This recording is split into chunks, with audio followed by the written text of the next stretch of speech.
黎的春天总是不期而至。当拉科斯特 Lacoste 的旗帜在秀场外猎猎作响时，林夕正站在塞纳河的桥头，手里握着一张已经被揉得有些发皱的秀场邀请函。他从未想过，在离开他3年后，会在异国他乡的街头再次看到那个熟悉的名字王一博。街道两旁挤满了尖叫的粉丝和举着长炮相机的记者。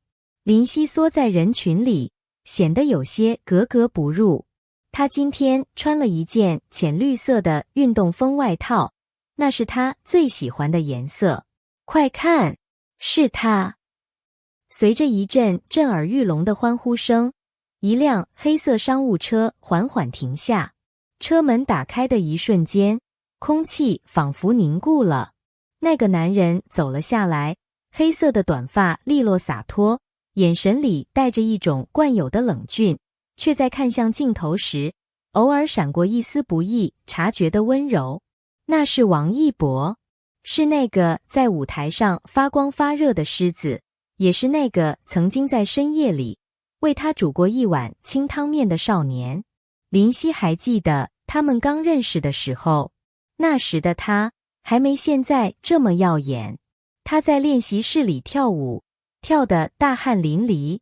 林夕就在门缝外偷偷看他，手里拿着一瓶冰镇的水。当他发现他时，会露出那个可爱的括号笑，语气里带着点小骄傲。看什么呢？是不是觉得我跳得特别帅？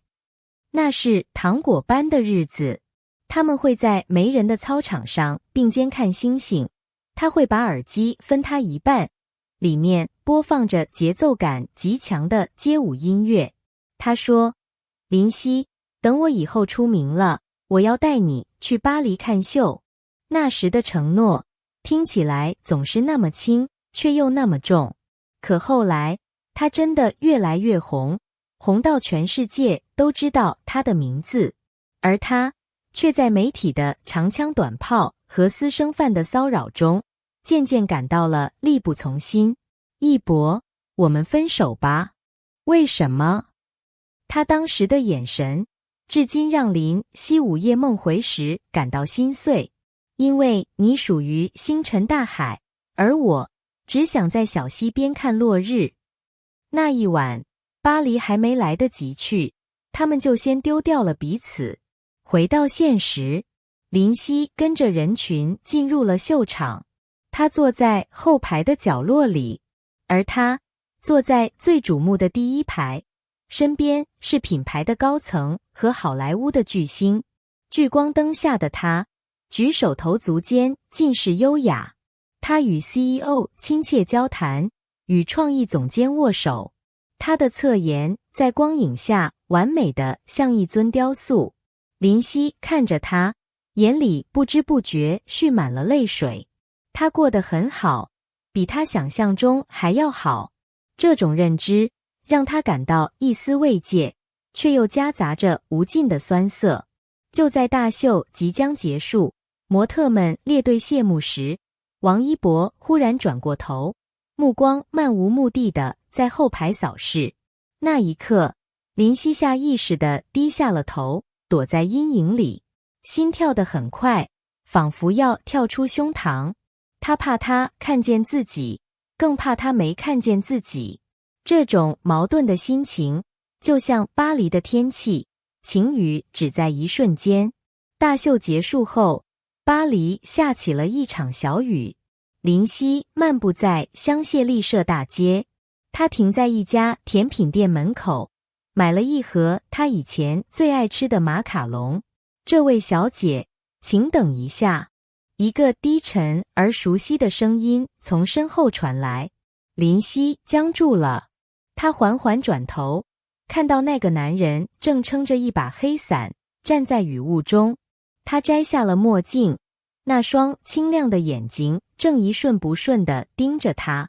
林夕，好久不见。时间仿佛在那一刻静止，雨滴敲打在伞面上，发出沉闷的声音。好久不见。他努力让自己的声音听起来平静，却忍不住颤抖。他走近了几步，一股淡淡的雪松香气扑面而来，那是他身上固有的味道，清冷而迷人。这几年的巴黎好玩吗？他问，语气里带着一种掩饰不住的伤感。挺好的。林夕低着头看自己的脚尖。你呢？成了大明星，一定很累吧？王一博沉默了一会，忽然轻笑一声，伸手想要触碰他的头发，却在半空中生生停住了。是很累，但最累的是明明到了巴黎，却找不到那个陪我看秀的人。林夕的眼泪夺眶而出，他们并肩走在塞纳河畔，就像多年前在那个小操场一样，只不过现在的他们中间隔着一道看不见的鸿沟。其实我一直知道你在巴黎，他低声说，我每次来都会去我们以前说过想去的那家餐厅坐坐。一博，别说了，林夕哽咽道。为什么不能说？他突然停下脚步，语气变得急促。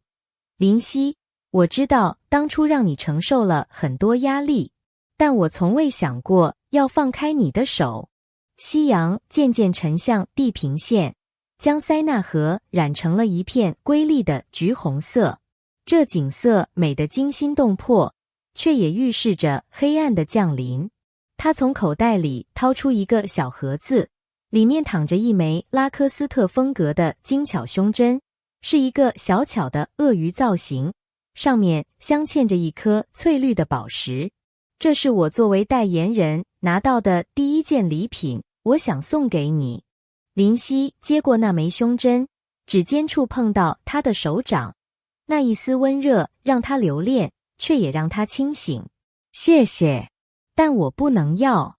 他把盒子推了回去。一博，你有你的万丈光芒，我有我的平凡烟火，我们终究不是一个世界的人了。他的眼神暗了下去，像是一颗星星在夜空中熄灭。能再抱一下吗？他问。林夕没有拒绝，他伸手将他揽入怀中，抱得很紧，仿佛要将他揉进自己的生命里。他的心跳声在耳边回响，沉稳而有力。那一刻，他感受到了他的爱，也感受到了他的无奈。再见，林夕，照顾好自己。再见，一博，祝你永远闪耀。他松开了手，重新戴上墨镜。保镖和助理已经走近，将他重新包围在那个名为明星的保护壳里。他走向车门，在关上车门的一瞬间，他回头看了他一眼。那一眼包含了所有的甜蜜、挣扎和最后的告别。车子绝尘而去，消失在巴黎的暮色中。林夕站在原地，手里紧紧攥着那个马卡龙的盒子。他拆开包装，拿出一块绿色的，放进嘴里。很甜，甜到发苦。他抬头看向远处的埃菲尔铁塔，灯光已经亮起。巴黎依然是那个浪漫之都，而那个少年依然是那个让全世界疯狂的王一博。他微笑着擦干眼泪，虽然没能陪他走到最后，但至少在这个巴黎的午后，他们曾短暂的重叠过。人生总有些遗憾是用来下酒的，而那些甜蜜的往事，则是用来在深夜里温暖那些孤独的灵魂。等一阵风，也等你。但我知道风会再来，而你已成了我一生中最美的风景。